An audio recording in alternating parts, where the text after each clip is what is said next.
that had fame and external adulation would be happy and peaceful and confident, and they'd have, you know, constant approval from everyone. And you quickly find out that that's not true, and it's an illusion. And the opposite is true, in fact. You know, your foundation is tested and rocked constantly. So I went back to my original motivation, which was to create music. So what I want to say is, everybody out there that's watching, everybody that's watching this world is bull. And you shouldn't model your life. Wait a second. You shouldn't model your life about what you think that we think is cool and what we're wearing and what we're saying and everything. Go with yourself. Go with yourself. You are on a wonderful journey though at the moment. I mean, the record sales are phenomenal. Does it make you feel good? Does it not matter to you? You know, I'm not motivated by it. I may have been when I was 14 or 15, but, you know, my own creative growth and evolution is what inspires me now. And beyond that, the external world of whether it's accepted or revered, I can't control that. So. Right. So the celebrity status you had as a younger woman has come in very handy for you now that things are major. Definitely. I just think if I hadn't gone through what I went through when I was 16, that I would not be able to handle this right now.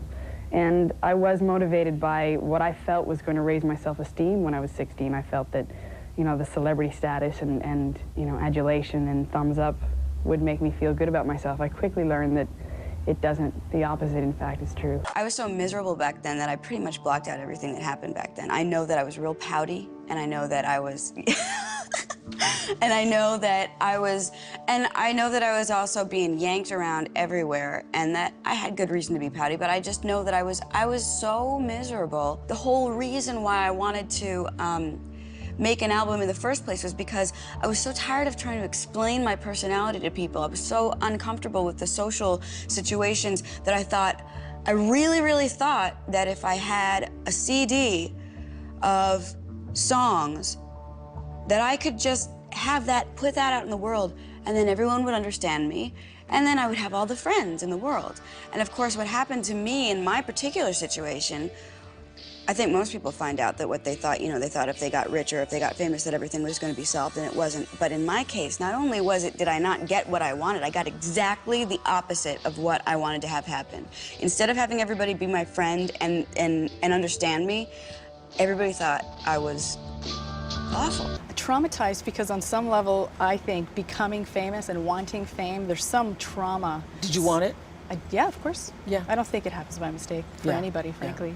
Yeah. And then the traumatized person, in this case me, gets traumatized by the very thing that I thought would be the balm. You know, I thought that all would be helped and healed and soothed by fame. Because when I get famous, then I will be less lonely, and I will be understood, and I will be loved, and that love will go in and heal any of the broken parts. So you must have some songs in your mind or in the can right now. Let's talk a bit about when you'll be recording again. Yeah, let's talk about that, because I'm pretty much jonesing to get back in the studio, and I didn't think I would be.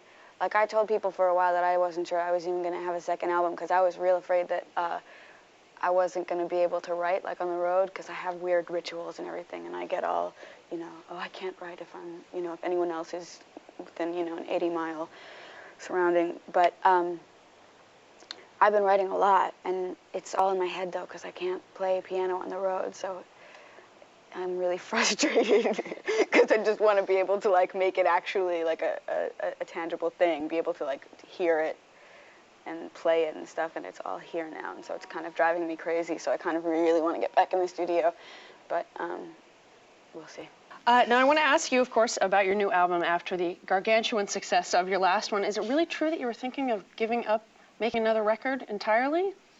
There was a period of time where I contemplated not doing it again. I hadn't really processed all of what had gone on during the tour for Jagged Little Pill, and I think I needed to do that before I jumped in again. Mm-hmm. Yeah. And then you went to India, and you said that you were still, for the first time probably in your life. Yeah. And I wanted to know how you sort of bring that stillness back and keep it within you now that tour madness is starting and, you know, with the album out and so forth. How do you do it? It's a challenge, definitely. Whenever I feel myself getting in sort of too kinetic, I just stop again, and I just bring it in, and I pace myself much more so now than ever before, and say no a little more often and say yes to a little more often too, you know? Yeah.